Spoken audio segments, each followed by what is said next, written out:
Good morning, ladies and gentlemen, boys and girls, dudes and dudettes, and bambinos too. Although I'd be surprised if any bambinos are watching it at 10 o'clock in the morning, but there you go. Good morning, it's 10 o'clock, and that can only mean one thing on this Monday morning, and that is Fantasy Premier League FPL talk. Yes. And what a weekend we've had, eh? Storm has hit the UK.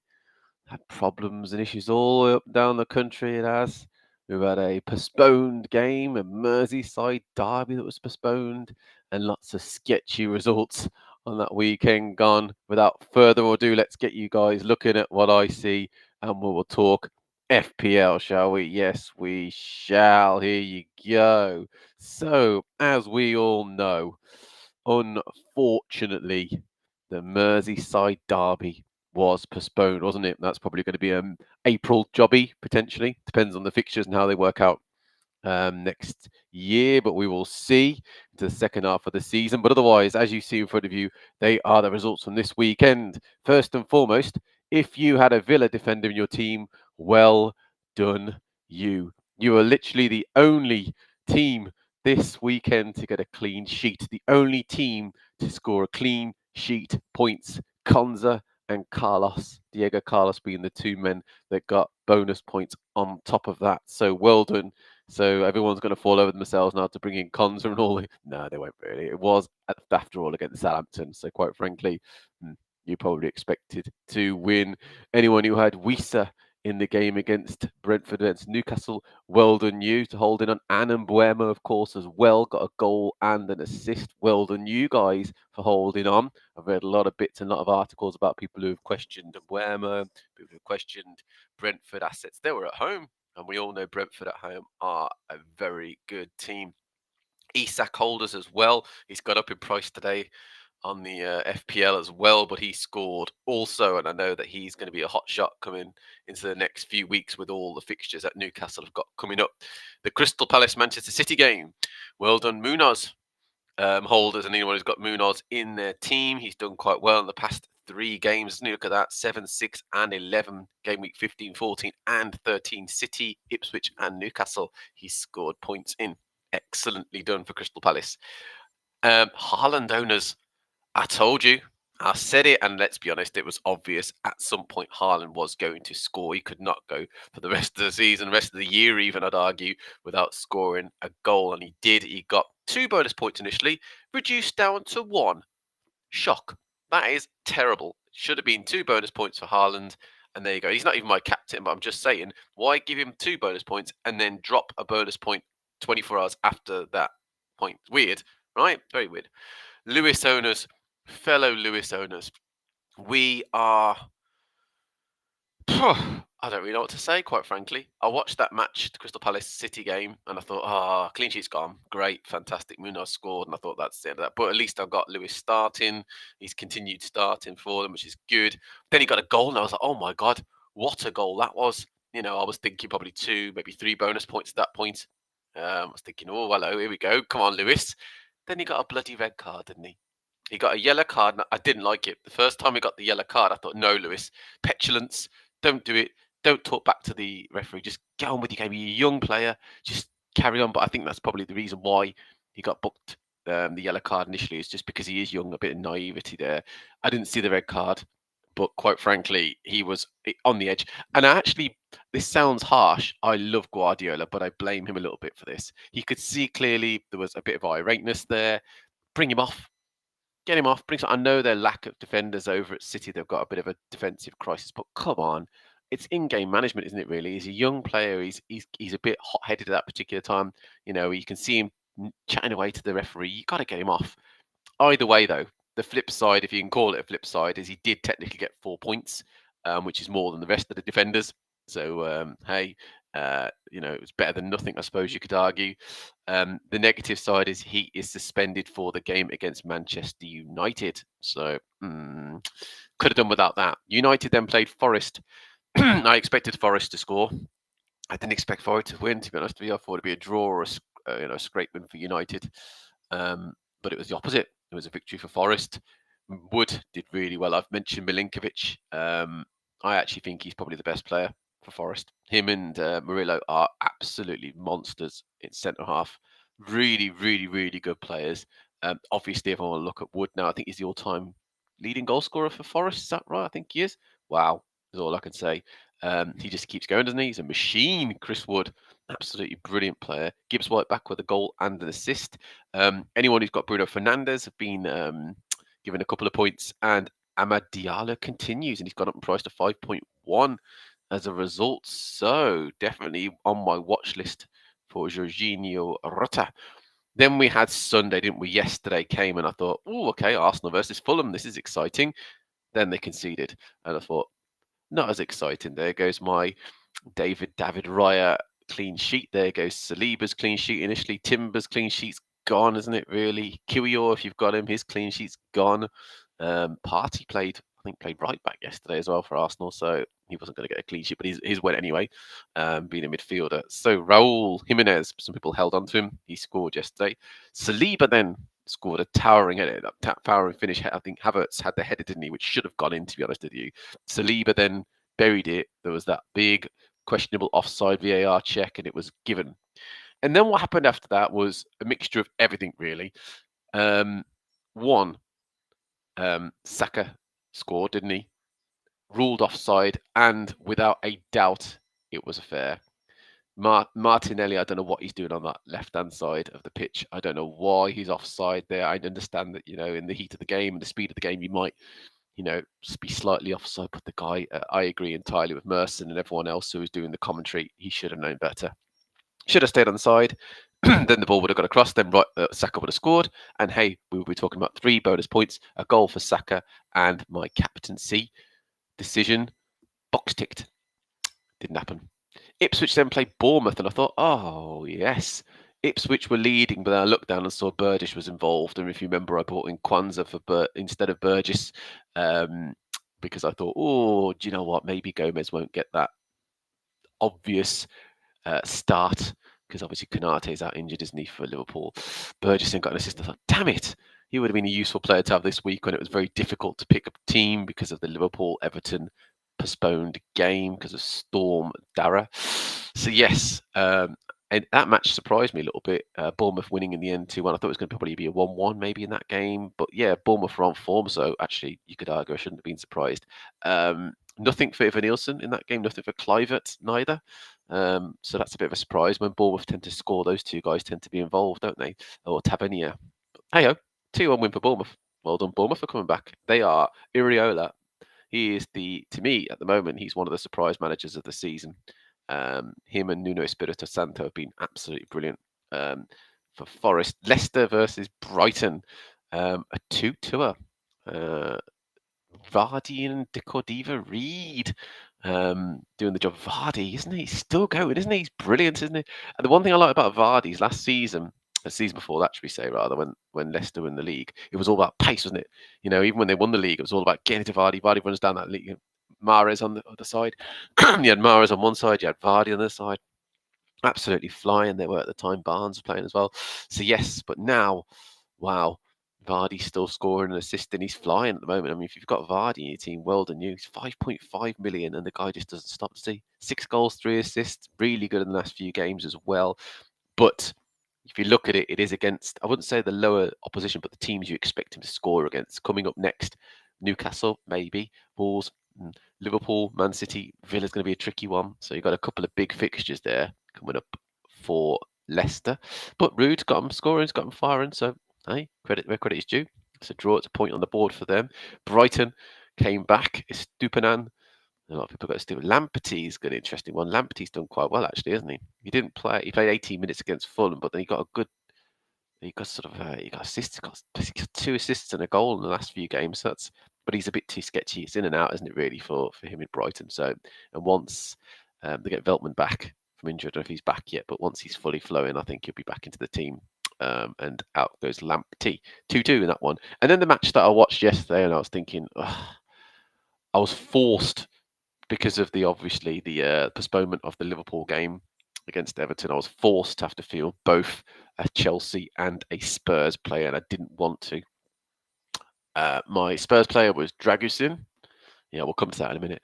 And my Chelsea player was Colwell, and obviously I had, well, I say that those were the two defenders, attacking wise, Brennan Johnson and Nicholas Jackson. So it was very much, this match was all eyes on this just for the attacking side of things, because I didn't expect it to be a 0-0 at all. It wasn't a 0-0. It was actually quite a good game, in the end. So first and foremost, Parma owners, Parma captainers, all I can say is, wow. If you, and a lot of people did captain Palmer, once the news broke that Salah and Everton's match against Liverpool was going to be postponed, everyone then looked around and Saka was a big choice, wasn't he? But Palmer and Saka were the big two choices, really. I don't have Palmer personally, so I couldn't captain him.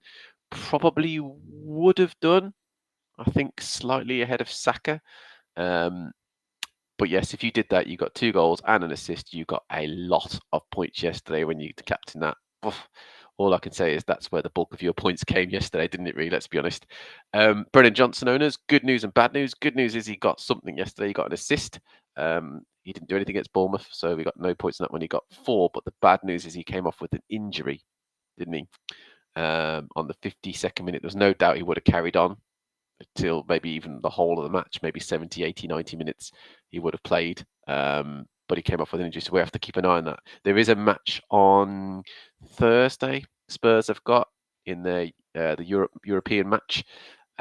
So one definitely to keep an eye on to see if he plays for them. And then, as I said before, the 2 defenders didn't I? So I had Dragusin and Colwell. Colwell started. I was like, okay, start, good. And then the news broke, didn't it? That Van de Ven and Romero were fit for Spurs. And I thought, great, now I don't even have a defender. I'm a defender. I'm a player short. I'm going to get 10 rather than 11. This is fantastic. This is getting better and better. It was complete shock that Van de Ven was back. Romero was more than likely to start, but Van de Ven was a shock inclusion into the Spurs team. So 10, 15 minutes into the match, Romero goes down with an injury. And I'm thinking, oh, is he coming off? Dragusin's warming up, and I'm thinking, oh, okay, right, cool, sort of.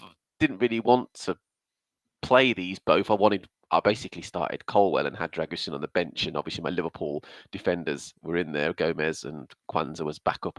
But yeah, because of that postponed game, Dragusin was the only player I had to sort of start. So I put Dragusin and Colwell and hoping it would be the big goals, but not lots.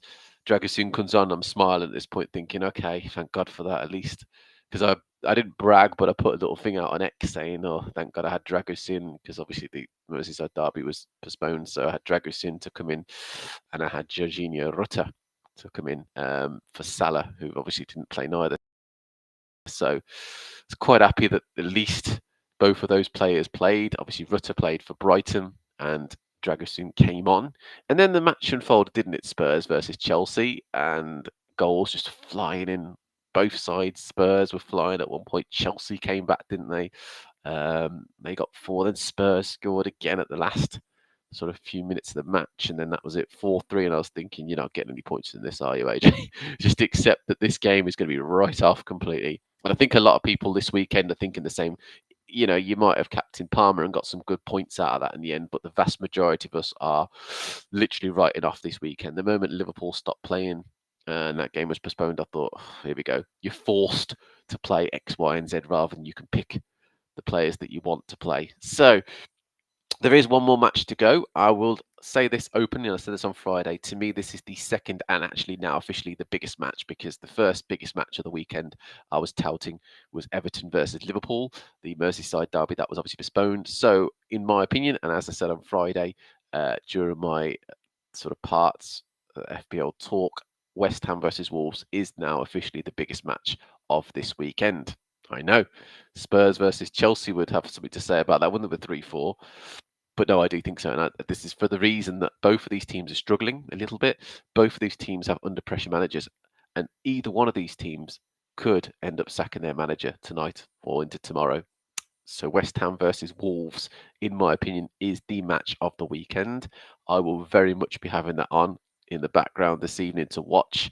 I'm intrigued. I personally think it's going to be a scrape victory for West Ham. Lopetegui lives yet another day, but I think they might get rid of him anyway.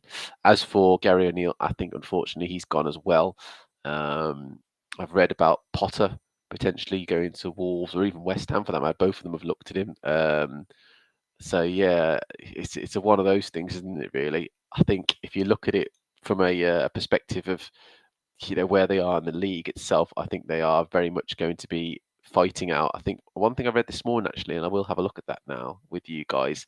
I did read in the papers, and I think it was down at the bottom half of the papers that they were looking. Yeah, there was news about West Ham actually. Let me just do the search and I'll show you.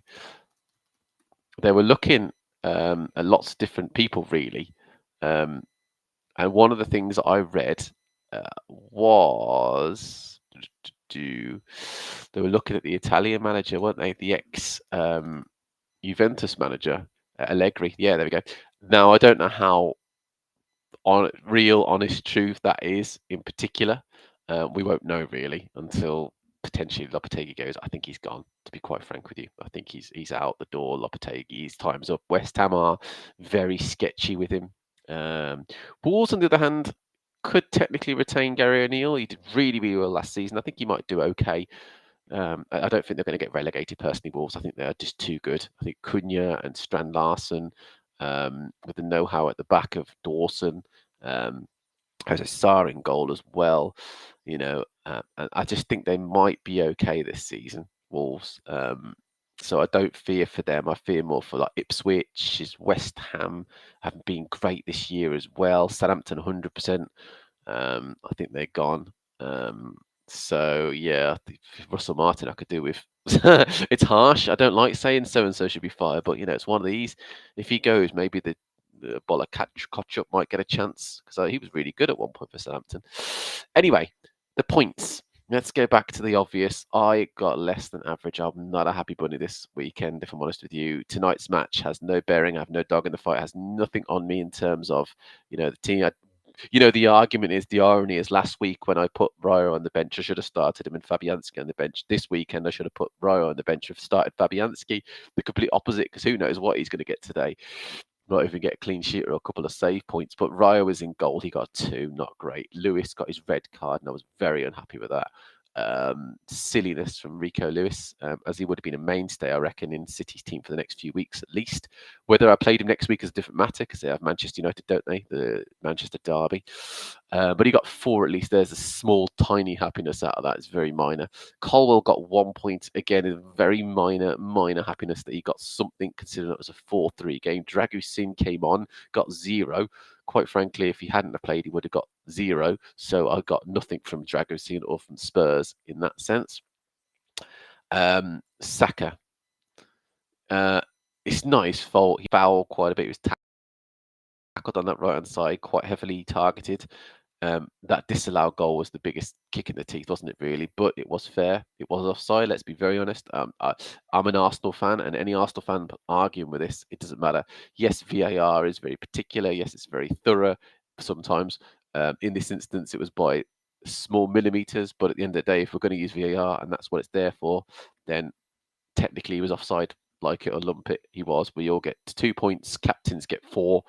That's it, unfortunately. Rutter got me 2, did nothing. Rodgers got me 2, got a yellow card as well, would have got me 3. Brilliant. Every point counts in this fantasy, doesn't it, really? Johnson got an assist and then went off injured, which was a bit of a pain, really. I could have done with him getting at least 5, maybe. But hey, injuries, can't do much about it. Hopefully it's nothing serious, fingers crossed. Weiser got me 7. So he did well. Jackson got me 2, not so well. Haaland got me 7. I did say he was going to score at some point. So overall, bar Fabianski to play, and he has no. I don't want to know if he gets a clean sheet today. I'll kick myself. 35 points out of 43, not good. Overall rank dropped badly to 975,000. So that's not good. Got work to do next week.